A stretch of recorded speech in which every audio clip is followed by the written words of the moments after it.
అంటే సురేష్ గారు మరి నిజంగా సెన్సిటివ్ ఇష్యూ కాబట్టి జాగ్రత్తగా మనం డెవలప్ చేసుకుంటూ వెళ్ళే పరిస్థితి ఉంటుందా? లేకపోతే ఇంక మనుషులు వెళ్ళారు అంటే ఇంక అక్కడ మొత్తం ఈ ఇటువంటి పరిస్థితి ఆ మాల్దీవ్స్ లాగా గానీ మీరన్న లద్దాఖ్ పరిస్థితులు ఇట్లాంటివి ఉంటాయా?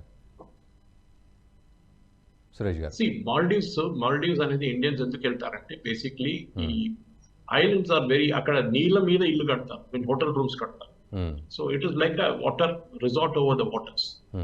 దాట్ ఈస్ పాసిబుల్ ఇక్కడ మన లక్షద్వీప్ లో. మన ఐలాండ్ టచ్ చేయకుండా మన సీ మీద నుంచి కట్టుకుంటూ వెళ్ళొచ్చు. సో అదొక పాసిబిలిటీ ఉంది. కానీ దానికి స్పెసిఫిక్ గా 2-3 ఐలాండ్స్ డెవలప్. అక్కడ అన్నిటికంటే పెద్ద ప్రాబ్లం ఐలాండ్స్ ఇన్హాబిటెడ్, అంటే ఐలాండ్స్ లో ఎవరు ఉండట్లేదు అని చెప్తే 4-5 ఐలాండ్స్ లో పాపులేషన్ ఉన్నారు. మిగతా ఐలాండ్స్ లో లక్షద్వీప్ లో ఎవరు ఉండట్లేదు. ఎందుకు ఉండట్లేదు అంటే అక్కడ నీళ్ళు లేవు, తాగడానికి నీళ్ళు లేవు.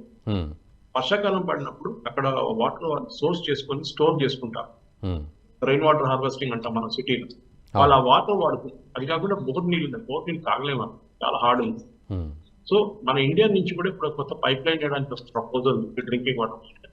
అది కాకుండా వాటర్ డీసాలినేషన్ ప్లాంట్స్ కూడా అక్కడ సెటప్ చేయాలి. కానీ దానికి ఎలక్ట్రిసిటీ చాలా ఎక్కువ ఖర్చు అవుతుంది, లేకుండా డీజిల్ పెట్టాల్సి వస్తుంది.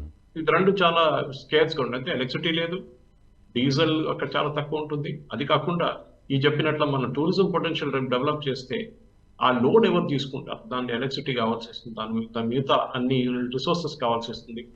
అది అన్ని ఒకటేసారి వచ్చి కొడితే Lakshadweep will be literally Bhutan ban చేసినట్లు ఆ టూరిస్ట్ బ్యాన్ చేయాల్సి వస్తుంది.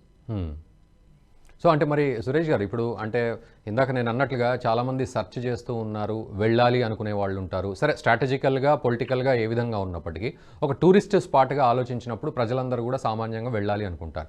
అటువంటప్పుడు అక్కడ రైట్ ఫ్రమ్ క్రూయిజ్ నుంచి అక్కడ ఉండడానికి, తినడానికి అండ్ స్పాట్స్ చూడడానికి కూడా సో ఇన్ఫ్రాస్ట్రక్చర్ డెవలప్మెంట్ కానీ, ట్రాన్స్పోర్ట్ ఫెసిలిటీస్ కానీ, అక్కడ ఉన్న మిగతా టెక్నాలజికల్ ఫెసిలిటీస్ కానీ ఉండాలి. సో ఆ విషయంలో ఇప్పుడు ఎంతవరకు ఇనిషియల్ స్టేజ్లో ఉంది లక్షద్వీప్ అండ్ చుట్టుపక్కల దీవులు, ఎలా అర్థం చేసుకోవాలి? చాలా బేసిక్ అండి, అక్కడ ఏం లేదు, అసలు ఏం లేదు. ఇప్పుడు కొత్తగా ఒక ఇంటర్నెట్ కనెక్టివిటీ వేశారు. సోలార్ ప్లాంట్ అని చెప్పినట్టు సార్ చెప్పినట్లు సోలార్ ప్లాంట్స్ పెడుతున్నారు వాళ్ళు. సోలార్ ప్లాంట్ డెవలప్ చేయడానికి ట్రై చేస్తున్నారు. అది కాకుండా ఫిషింగ్ వాళ్ళ అన్నిటికంటే పెద్ద ఆక్యుపేషన్ అక్కడ ఫిషింగ్. ఆ ఫిషింగ్ కూడా మన ఎకనామిక్ జోన్ లో ఏమైతుందంటే మన మయన్మార్ వైపు నుంచి, చైనా వైపు నుంచి, ఇటు ఈవెన్ మిడిల్ ఈస్ట్ వైపు నుంచి షిప్స్ చిన్న చిన్న బోట్లు వచ్చేసి మన ఏరియాలో మన ఎకనామిక్ జోన్ లో వచ్చి ఫిషింగ్ చేసి వెళ్తున్నారు. అది డీప్ సీ ట్రాలర్స్ అంటారు. వాళ్ళు 1-2 నెలలు 3 దాకా సీలో ఉంటారు. వాళ్ళు కిలోలు వందలాది కిలోలు ఫిష్ పట్టుకుని రిటర్న్ వెళ్తారు వాళ్ళ దేశానికి. అది మనం అలో చేయకూడదు. మన ఎకనామిక్ జోన్ లో మనమే చేయాలి. మన ఫిషర్మెన్ కి ఫిషింగ్ రైట్స్ ఉండాలి. ఇప్పుడు చూస్తున్నాం మనం శ్రీలంక వైపు వెళ్తున్నప్పుడు కొట్లాడ నడిచింది. శ్రీలంక నేవీ వాళ్ళు మన ఫిషర్మెన్ ని పట్టుకుంటారు. ఎందుకంటే అది వాళ్ళు ఏమంటారు, మా ఏరియా ఇది, మీరు ఇక్కడ ఎందుకు చేస్తున్నారు ఫిషింగ్ అంటారు. ఆ ప్రాబ్లం మనకు కూడా ఉంది ఇక్కడ ఇండియాలో. So fishing is a big occupation. కానీ అక్కడ ప్రైమరీ ప్రాబ్లం ఏంటంటే అక్కడ ఎడ్యుకేషన్ ఒక ఇష్యూ, హెల్త్ కేర్ ఇంపార్టెంట్. అక్కడ హాస్పిటల్స్ ఎక్కువ లేవు, డాక్టర్లు రారు అక్కడికి, ఎందుకంటే ఇట్స్ రిమోట్ ప్లేస్, ఎవరు వెళ్తారు అక్కడికి. సో అది కూడా లోకల్ గా డెవలప్ చేయాల్సి వస్తుంది. బట్ స్టెప్ బై స్టెప్ చేయాల్సి వస్తుంది, ఒకటేసారి ఓపెన్ అప్ చేయలేము. ఎడ్యుకేషన్, హెల్త్ కేర్, అక్కడ ఉన్న ఇన్ఫ్రాస్ట్రక్చర్ అంటే ఎలక్ట్రిసిటీ, నీళ్లు, డీజిల్ అండ్ పెట్రోల్ సప్లై, ఇదన్నీ చూసుకుంటే మెల్లమెల్లగా మనం డెవలప్ చేసుకుంటే. అండ్ సురేష్ గారు ఇప్పుడు మీరు అన్నట్లుగా స్ట్రాటజికల్గా ఆలోచించినప్పుడు ఇటు చైనా స్ట్రాటజీస్ ఎక్కువగా ఉంటున్నాయి కదా. సో అటువంటప్పుడు లక్షద్వీప్కి కూడా అటువంటి పరిస్థితులు ఏమైనా ఉన్నాయా? ఇందాక పెట్రోల్ డీజిల్ విషయాలు మాట్లాడారు, చాలా విషయాలు మాట్లాడారు. సో అటువంటి సిచ్యువేషన్స్ ఉన్నాయా? లేకపోతే మనం చక్కగా హ్యాపీగా లక్షద్వీప్ని డెవలప్ చేసుకొని మనకు సంబంధించిన డెస్టినేషన్గా, మన దేశానికి సంబంధించిందిగా భావించుకునే పరిస్థితులు ఉంటాయి భవిష్యత్తులో? మనం మెల్లగా చేయాలండి, ఎందుకంటే అది సడన్ గా మనం చేయకూడదు. We will face situation similar like Maldives లో ఇప్పుడు ఏమైపోతుందని చెప్పింది. ఇంకా చాలా మంది ఐలాండ్స్ మునిగిపోతున్నాయి, ఫెసిలిటీస్ లేవు. ఇంకోటి ఐలాండ్స్ ఆర్ సింకింగ్, ఎందుకంటే these are very ecologically sensitive islands. Maldives లో ఇప్పుడున్న ఐలాండ్స్ దాంట్లో 30 నుంచి 40 ఐలాండ్స్ లో ఇంకో 10 సంవత్సరాల తర్వాత ఉంటుంది. మీరు ఏం డెవలప్మెంట్ చేస్తారు? So development has to be very balanced. మన ఇండియాలో చాలా డెస్టినేషన్స్ ఉందండి. నార్త్ ఈస్ట్ ఉంది, ఎంత బ్యూటిఫుల్ ప్లేస్ నార్త్ ఈస్ట్, అక్కడికి వెళ్ళాలి కదా. ఇప్పుడు వెడ్డింగ్ డెస్టినేషన్స్ అంటాం మనం. మోదీ గారు చెప్పారు బయటకు వెళ్ళి ఎందుకు పెళ్లి చేసుకుంటారు, ఇండియాలోనే పెళ్లి చేసుకోవచ్చు కదా, ఇక్కడ ఖర్చు పెట్టచ్చు కదా డబ్బులు. That's a good point. కానీ దానికి చాలా ప్లేసెస్ ఉన్నాయి. మనం ఇప్పుడు ఎక్స్ప్లాయిట్ చేస్తున్న ఏం చేస్తారు, ఒకటి రాజస్థాన్ వైపు వెళ్తాం, లేకుంటే కేరళ వైపు వెళ్తాం. డెస్టినేషన్ వెడ్డింగ్స్ అంతా అక్కడే నడుస్తుంది.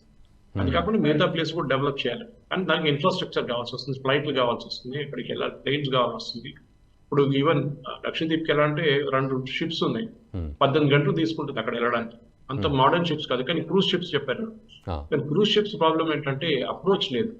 ఐలాండ్ దగ్గరికి వచ్చినప్పుడు వాళ్ళకి చాలా డెప్త్ కావాలి, అంటే వాళ్ళు డ్రెడ్జింగ్ కావాలి. కానీ డ్రెడ్జింగ్ అక్కడ చేయలేము, ఎందుకంటే it's coral reef island. Dredging చేయకూడదు, dredging is not allowed. So అట్లాంటి చాలా ఇష్యూస్ ఉన్నాయి. సో డెఫినెట్ గా మెల్లమెల్ల చేయకుండా చేయాలి, కానీ should not do it at break neck speed. అది it backfire, the entire thing అది బ్యాక్ ఫైర్. మీరు అన్నట్టుగా అంటే వెంటనే చేయకుండా కొంచెం జాగ్రత్తగా సెన్సిటివ్గా ఉన్న ఇవన్నీ ఆలోచిస్తూ చేయాలంటున్నారు. But at the same time నా ప్రశ్న ఏమిటంటే, ఇదివరకు నిజానికి కేరళ ప్రభుత్వం కూడా ఈ క్రూయిజ్ విషయంలో కూడా అటు డెవలప్మెంట్స్ కానివ్వకుండా, అటు లక్షద్వీప్కి వెళ్ళే ఫెసిలిటీస్ లేకుండా ఉండేటట్టు చేశారు అని ఇందాక అమర్నాథ్ గారు కూడా చెప్పారు. సో ఎలా ఉండింది సిచ్యువేషన్ ఒకప్పుడు, అండ్ ఇక ముందు ఎలా ఉండబోతుంది మనం మాట్లాడదాం. బట్ ఇప్పటివరకు ఎన్ని కష్టాలు ఉన్నాయి లక్షద్వీప్ గవర్నమెంట్ అక్కడ ఎక్కువ ఇన్ఫ్లుయెన్స్ లేదా, comes under the lieutenant government. ఇప్పుడు కేరళ గవర్నమెంట్ గొడవ చేస్తున్నారు, ఏం చేశారు, ఇప్పుడు బెంగళూరు వైపు నుంచి పంపిస్తున్నారు. అది ఆయిల్ కావచ్చు, డీజిల్ కావచ్చు, మొత్తం అన్ని ఆ రీజన్ నుంచి పంపిస్తారు. ఈవెన్ సరుకులు కూడా అక్కడికి పంపిస్తారు, కిరాణా సరుకులు బెంగళూరు నుంచి. సో కేరళ గవర్నమెంట్ కి ఏంటంటే బేసిక్లీ అక్కడ ఉన్న ముస్లిం పాపులేషన్ ని వాళ్ళ వైపు తీసుకొని ఓట్ల కోసం చేసుకుంటారు, కానీ డెవలప్మెంట్ కి వాళ్ళకి ఏం సంబంధం లేదు. 10 పైసలు పెట్టలేదు. And it's not a part of Kerala, it's an independent union territory. So Lakshadweep అనేది కేరళ గవర్నమెంట్ కింద రాదు. కానీ చెప్పినట్టు ఇప్పుడు ఫర్ ఎగ్జాంపుల్ అండమాన్స్ వైపు వెళ్తే చాలా మంది అండమాన్స్ ఉన్న వాళ్ళు బెంగాల్ నుంచి ఉంటారు. సో బెంగాలీ పాపులేషన్ చాలా ఎక్కువ అండమాన్ వైపు, అండమాన్ నికోబార్. అంటే ఈ సైడ్ లో కేరళ ఇట్స్ ఆర్ పోర్ట్. కానీ నేను చెప్పినట్టు మినికో ఐలాండ్స్ చాలా మంది మాల్డీవ్స్ నుంచి. ఈ వీడియో మీకు నచ్చినట్టయితే లైక్ చేయండి, 10 మందికి షేర్ చేయండి. అలాగే కామెంట్ల రూపంలో మీ అభిప్రాయాలను మాతో పంచుకోండి. Nationalist hub group of channels ను సబ్స్క్రైబ్ చేసుకుని తెలుగునాట జాతీయవాద జర్నలిజాన్ని ప్రోత్సహించండి. ఈ వీడియో కింద ఉన్న బెల్ ఐకాన్ పై క్లిక్ చేయడం మర్చిపోవద్దు.